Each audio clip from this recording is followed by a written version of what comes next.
Did you ever date a guy that made 200K? Like a year? Yeah. 200K a year. That's a very respectable amount of money. I wonder what their answer will be. No, what the? Are you serious? You don't think 200K is a lot? No. No. Oh, I can't wait to hear what their very, I'm sure, reasonable expectations are. I want a guy that makes 200K a month. What?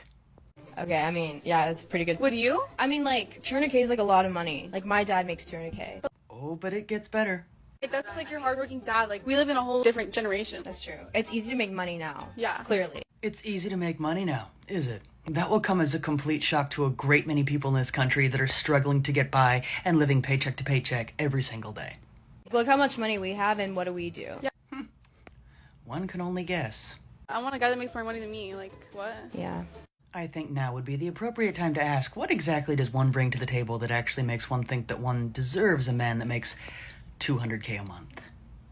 She brings absolutely nothing to the table. And if you thought that was bad, wait till you see this. So he came home and he was like, babe, I lost my job. I'm like, all right, cool.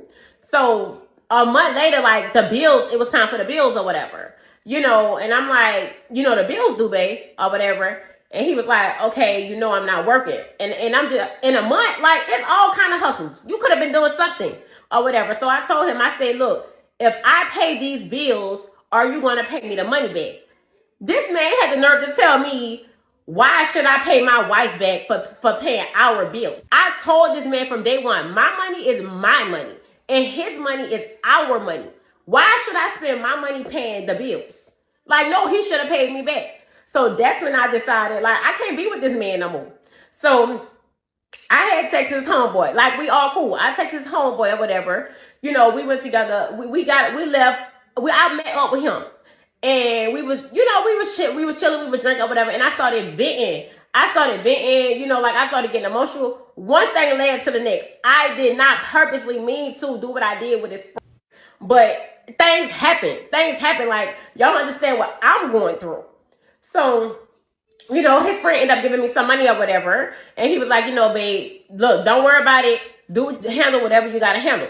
Like, his friend was every single thing I desire in a man. Like, everything I desire in a man.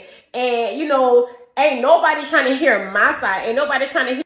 She genuinely believes she did nothing wrong, and it wasn't her fault. Rather, we just don't understand what she's going through. Unfortunately for her, we don't care about her side of the story, as there is no justification for her disgusting actions. Remember, gentlemen, no wife, happy life. What do you feel is a decent amount to spend on the first date? Oh, I don't think it matters. What? You don't think it matters? No. The internet is going to come for you heavily for this. I think these girls that feel like the date that they take you on defines the man that they chose, they're full of crap. It's absolute BS. I think that it's a woman that's looking for the bigger, better deal, that has the audacity to say, I can't believe you want to bring me to the Cheesecake Factory. A lot of these dating scammers that literally go on a date every night just to be able to eat something, you're lucky you're eating tonight because you probably can't afford to do it yourself. They hungry. These men don't give money, they give bags these days, and you can't eat that. So be grateful that you got some food.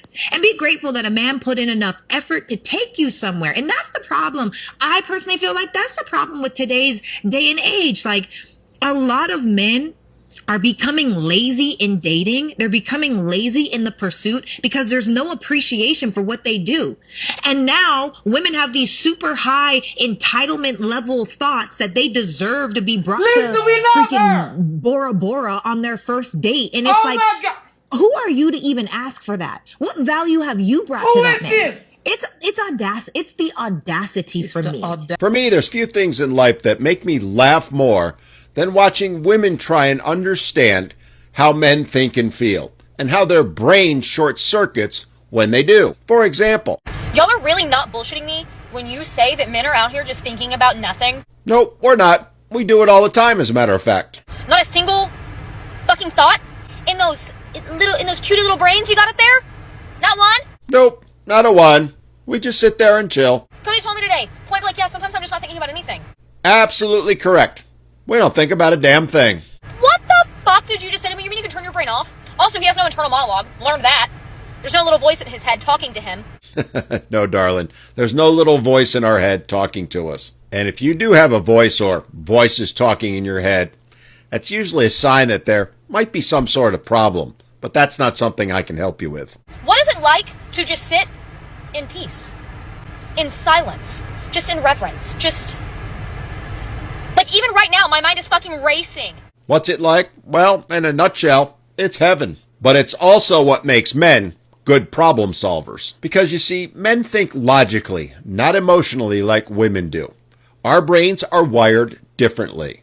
For us, when we are thinking, it's usually to solve some sort of problem, some sort of issue that's come up that we need to work our way through. But if there's not an issue in front of us, or it's something we can't work on at that particular moment, what's the point of wasting energy and effort on dwelling on it, on letting those little voices talk to us? It doesn't make any sense. It's not logical to do that. In fact, it's counterproductive. The truth of the matter is, by shutting our brains off and not thinking about anything, it usually enables us to refresh our mind, and when we get back to the task at hand, be much more able to handle it.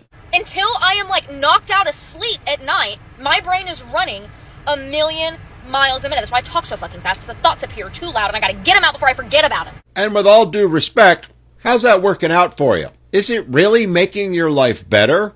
Or is it creating more stress? Is dealing with that constant chatter in your brain doing anything productive for your life? If laying in bed at night worrying about whether the laundry's done or the dishes are in the dishwasher is really creating that much stress, then get up and do them. Get them off your plate and then go back to bed. Because I assure you, there's not another person in the entire world, all 8 billion of us, that cares in the least whether or not your laundry's done.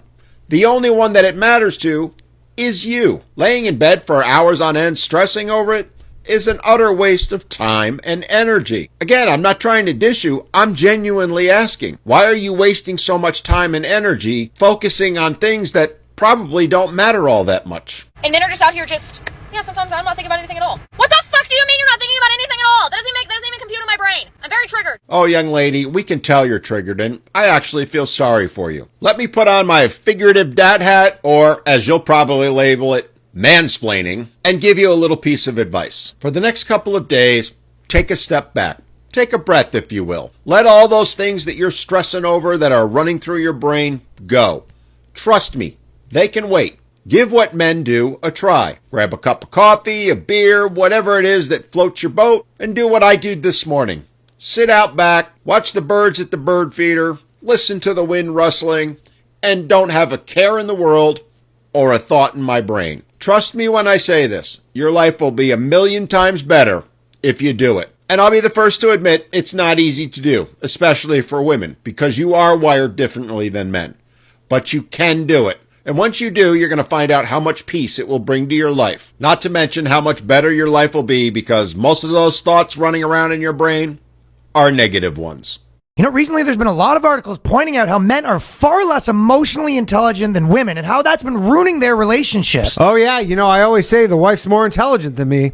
Emotionally, of course. You know, it's unfortunate, but it's a department that we lack in. Last week we're at the airport. Our plane gets delayed an hour, whereas my natural instinct would be to say, it is what it is, there's nothing we can do. Brittany had the emotional intelligence to realize this is a big deal. We should be arguing with anyone who will listen, and in general, just going ballistic, regardless of whether or not it'll help. Look, it's not about whether or not it helps. No. For example, say you plan an outdoor event and it begins to rain. An emotionally unintelligent person like myself might suggest some sort of alternative or contingency, or maybe we'll do it on another day, as opposed to realizing that this is in fact the end of the world and you should be flying off the handle. You know, whether you're reading an article about COVID coming back or your Uber Eats driver brings you the wrong order, we as men do not have the emotional intelligence to realize that not only is this something we should be freaking out about, but we should also be becoming actively hostile to others who are remaining calm.